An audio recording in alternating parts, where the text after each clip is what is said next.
Bonjour à toi. Installe-toi confortablement. Dis-moi, est-ce que toi aussi tu as déjà eu l'impression que ton ventre te déclarait la guerre pendant tes règles, alors que tout le monde autour de toi faisait comme si de rien n'était? Ces douleurs ont un nom un peu barbare. On parle de dysménorrhée, mais derrière ce mot compliqué, il y a une réalité très simple.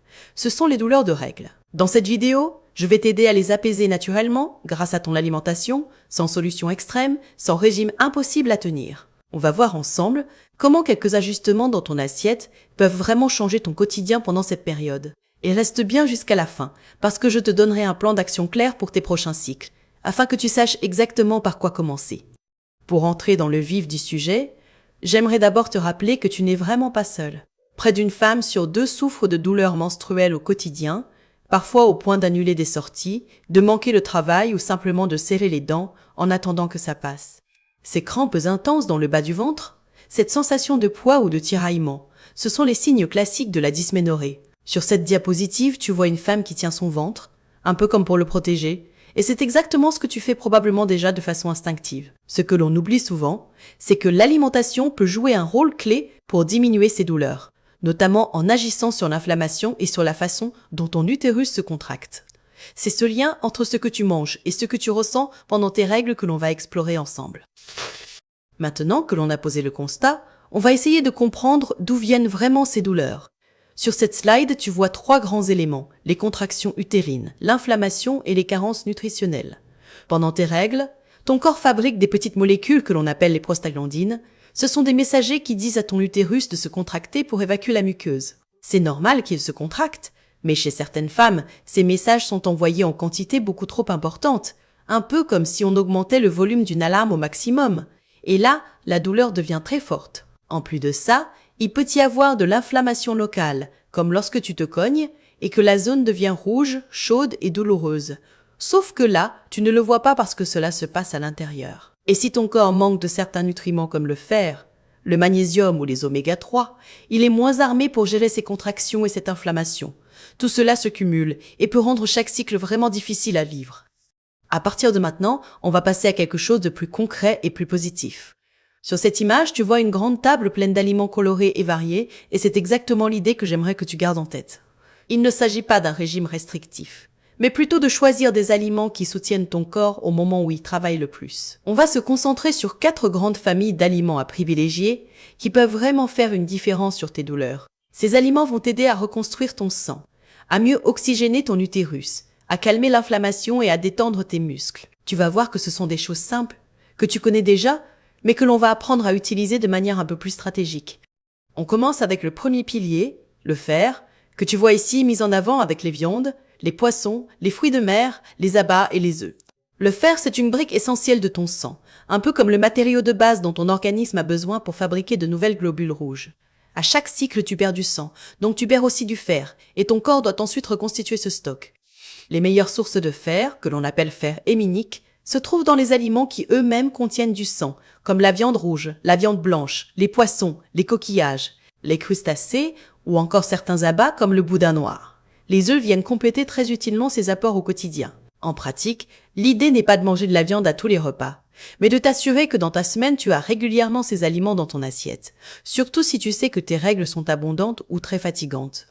Pour bien comprendre pourquoi ce fer est si précieux, regarde les 3 blocs de cette diapositive qui parlent d'oxygénation, de nutrition de l'utérus et de prévention des crampes. Le fer sert de transporteur d'oxygène, un peu comme de minuscules camions qui prennent l'oxygène dans tes poumons et l'acheminent jusqu'à chaque cellule. Ton utérus est un organe très musclé qui travaille énormément et qui consomme donc beaucoup d'oxygène. S'il n'en reçoit pas assez parce que tu manques de fer, ses muscles vont se fatiguer plus vite, se contracter de manière désordonnée et provoquer davantage de spasmes douloureux. C'est pour cela qu'un manque de fer peut se traduire à la fois par une grande fatigue au quotidien et par des crampes de règles plus intenses. La phrase en bas de la slide te le rappelle, après chaque perte de sang, il y a un vrai besoin de reconstituer les réserves de fer.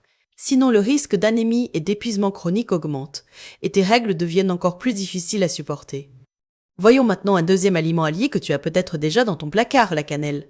Sur cette image, tu vois ses bâtons et sa poudre qui ne servent pas seulement à parfumer les desserts. La cannelle a une action antispasmodique, c'est-à-dire qu'elle aide à réduire les contractions utérines excessives. Elle agit aussi sur ces fameuses prostaglandines dont on parlait tout à l'heure. ces messagers de la douleur, en limitant leur production. Concrètement, cela signifie moins de signaux envoyés pour contracter l'utérus et donc des crampes moins fréquentes et moins intenses. Des études ont montré que les femmes qui consomment régulièrement de la cannelle ont tendance à ressentir des douleurs de règles un peu moins fortes. Ce n'est pas une baguette magique, bien sûr, mais c'est une petite aide naturelle intéressante, surtout parce qu'elle est facile à intégrer dans ton quotidien. Pour que cette cannelle devienne vraiment une habitude, on va regarder comment l'utiliser au jour. Le jour. Sur la diapositive, tu vois 3 moments clés, le petit déjeuner, les compotes et la pâtisserie maison. Tu peux par exemple saupoudrer un peu de cannelle sur tes flocons d'avoine, dans ton lait chaud ou sur un yaourt nature. Cela apporte tout de suite une note douce et réconfortante. Tu peux aussi en ajouter dans une compote de fruits, ce qui renforce le goût sans avoir besoin de rajouter du sucre. Et si tu aimes préparer des gâteaux, des tartes ou des crumbles, une cuillère de cannelle dans la pâte ou sur les fruits parfume le dessert, tout en te rendant service du point de vue des douleurs menstruelles. L'idée est vraiment de la glisser régulièrement dans ton alimentation, surtout dans les jours qui précèdent tes règles et pendant les premiers jours du cycle. On va maintenant s'intéresser à une autre famille de nutriments très importants pour calmer la douleur, les oméga 3. Sur cette slide, tu vois du saumon, des fruits à coque et des graines qui sont justement de bonnes sources de ces graisses particulières. Les oméga 3 ont des propriétés anti-inflammatoires puissantes. Pour visualiser ce que cela veut dire, imagine que tu te donnes un coup sur le doigt. Il gonfle, devient rouge et douloureux parce qu'il y a une inflammation locale. À l'intérieur de ton utérus, il se passe quelque chose de similaire pendant les règles, même si tu ne le vois pas. Quand tu apportes suffisamment d'oméga 3 à ton corps, tu l'aides à limiter ce gonflement et cette irritation des tissus, ce qui réduit la douleur ressentie. C'est un peu comme si tu mettais un baume apaisant de l'intérieur, directement là où cela fait mal. Pour profiter de cet effet apaisant, il faut maintenant regarder où trouver concrètement ces oméga 3. Sur la diapositive, tu vois 4 grandes catégories. D'abord les poissons gras comme le saumon, le maquereau, les sardines, le thon ou les anchois. L'idéal serait d'en consommer 3 à 4 fois par semaine, en variant les espèces et les formes, frais, en conserve ou surgelés. Ensuite, les huiles végétales de colza, de noix ou de lin, que l'on utilise de préférence crues en vinaigrette ou sur des légumes tièdes. Viennent ensuite les fruits à coque, comme les noix, que tu peux grignoter en petites poignées chaque jour. Et enfin les graines, par exemple les graines de courge, de lin ou de chia, que tu ajoutes dans tes salades, tes soupes ou tes yaourts. En combinant ces différentes sources, tu crées une base anti-inflammatoire solide pour ton corps tout au long du mois. On va poursuivre avec un autre acteur majeur de ton confort pendant les règles, le magnésium. Sur cette slide, il est présenté comme un relaxant musculaire naturel, et c'est exactement ce qu'il est. Le magnésium participe à la fois à la contraction et à la décontraction des muscles. Quand il en manque, les muscles ont tendance à rester crispés plus longtemps, ce qui favorise les crampes. Ton utérus étant constitué de couches de muscles très puissants, il a besoin de suffisamment de magnésium pour se contracter et se relâcher correctement. Le souci, c'est qu'une femme sur 2 est carencée en magnésium, notamment parce qu'elle en perd davantage pendant ses règles et parce que l'alimentation moderne en apporte souvent trop peu. Résultat, les crampes peuvent être plus fréquentes et plus intenses, mais aussi la fatigue, l'irritabilité ou les troubles du sommeil qui viennent encore compliquer la période menstruelle. Heureusement, comme tu le vois sur cette diapositive, il est assez simple d'augmenter tes apports en magnésium avec quelques réflexes. Le premier aliment souvent mis en avant est le chocolat noir. 1 à 2 carrés par jour d'un chocolat suffisamment riche en cacao, idéalement au moins 70%, peuvent déjà t'apporter une bonne base.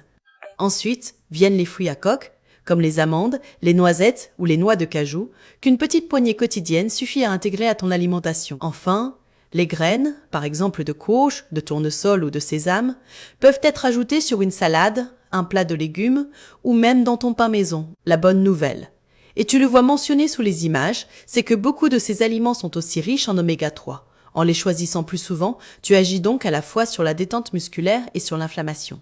Après avoir vu tout ce qui peut t'aider, il est important de parler aussi des aliments qui ont tendance à aggraver les douleurs. Sur cette slide, le titre te rappelle qu'il y a 2 grands types d'aliments à limiter plutôt qu'à supprimer complètement, ceux riches en oméga 6 et ceux très riches en sucre raffiné. Ici, je tiens vraiment à insister sur une chose. Il n'y a pas de nourriture totalement bonne d'un côté et totalement mauvaise de l'autre. Ce qui pose problème, c'est surtout le déséquilibre et l'excès. L'idée n'est donc pas de te culpabiliser, mais de comprendre quels aliments consommer un peu moins souvent, surtout autour de ta période de règles, pour laisser une chance aux aliments protecteurs de faire leur travail. Regardons d'abord le cas des oméga 6, que cette diapositive présente comme des graisses pro-inflammatoires lorsqu'elles sont consommées en excès. À l'opposé des oméga 3 qui calment l'inflammation, les oméga 6 ont tendance à l'augmenter si leur quantité dépasse largement les besoins du corps. Et c'est justement ce qui se passe dans nos sociétés modernes, où l'on en consomme parfois 20 à 30 fois plus que ce qui serait idéal.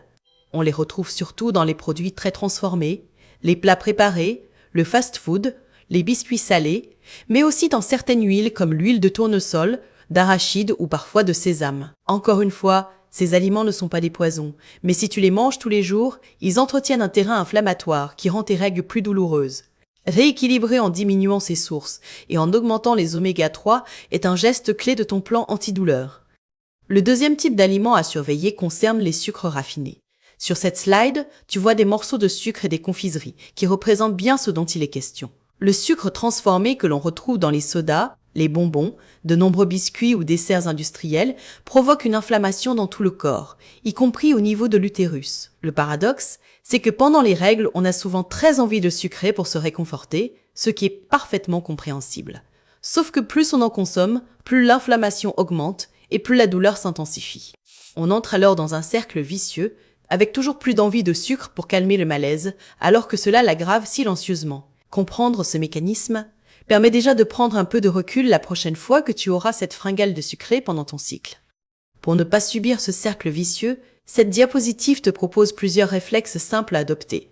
Le premier réflexe est de privilégier les sucres naturels, par exemple ceux des fruits frais ou du miel consommé avec modération, car ils sont intégrés dans une matrice riche en fibres, en eau et en micronutriments. Le deuxième réflexe est de choisir le plus souvent possible des féculents complets ou au moins semi-complets, comme le riz, les pâtes ou le pain complet, qui libèrent leur sucre plus lentement et évitent les pics brutaux. Troisième point, essaie de ne pas manger un aliment très sucré tout seul, mais plutôt au cours d'un repas qui contient aussi des fibres, des graisses de qualité et des protéines. Cela ralentit l'absorption du sucre et limite l'inflammation. Enfin, en lisant les étiquettes des produits industriels, tu réaliseras à quel point le sucre se cache partout, même dans des plats salés, et tu pourras choisir plus consciemment ceux que tu gardes et ceux que tu remplaces. Avant d'aller plus loin, on va prendre un moment pour résumer tout ce que tu as vu jusqu'ici, et que cette slide présente comme ton plan d'action antidouleur. Du côté des aliments à privilégier, tu vas le faire avec les viandes de bonne qualité, les poissons, les abats et les œufs pour reconstruire ton sang et mieux oxygéner ton utérus. Tu as la cannelle que tu peux utiliser chaque jour pour ses effets antispasmodiques. Tu as les oméga 3 avec les poissons gras, les huiles de qualité, les noix et les graines qui calment l'inflammation.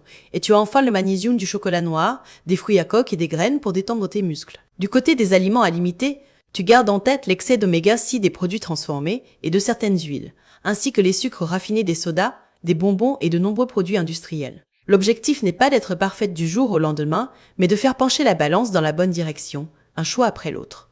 Même avec une alimentation bien adaptée, il arrive parfois que les douleurs restent très intenses. Et c'est là que cette slide répond à une question importante quand consulter un spécialiste. Si tes douleurs sont tellement fortes qu'elles t'empêchent de vivre normalement, que tu dois rester allongé, manquer régulièrement l'école ou le travail, ce n'est pas quelque chose que tu dois simplement accepter.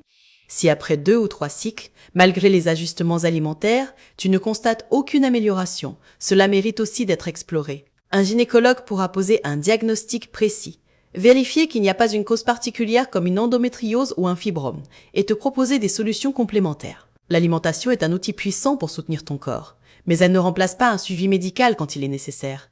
N'hésite surtout pas à demander de l'aide, tu as le droit d'être soulagé. On arrive maintenant à la conclusion de ce parcours et cette slide te rappelle un message essentiel. Tu peux reprendre le contrôle naturellement. Les douleurs menstruelles ne sont pas une fatalité inévitable que tu devrais subir en silence chaque mois. En enrichissant ton alimentation en fer, en magnésium, en oméga 3 et en cannelle, tu donnes à ton corps les moyens de mieux gérer les contractions et de réduire l'inflammation. En parallèle, en limitant l'excès d'oméga 6 et de sucre raffiné, tu évites de jeter de l'huile sur le feu. Chaque petit changement compte, même si tu ne modifies au début qu'un seul repas par jour ou qu'une seule habitude. Sur la durée, ces gestes répétés peuvent transformer la manière dont tu vis tes règles et te redonner de l'énergie et de la sérénité pendant cette période. Avant de se quitter, j'aimerais te laisser avec une note motivante.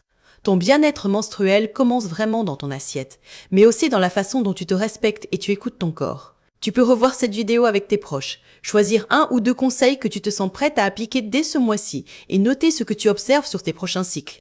Dis-moi en commentaire quel changement tu as envie de tester en premier. J'adore lire vos retours et vos expériences. Si ce contenu t'a aidé, pense à laisser un like, cela m'encourage énormément et permet à d'autres femmes de découvrir ces informations. Tu peux aussi t'abonner à la chaîne et activer la petite cloche pour ne pas manquer les prochaines vidéos sur la nutrition. l'hormonal et le bien-être féminin. Merci d'avoir passé ce moment avec moi, prends soin de toi et on se retrouve très bientôt. Salut!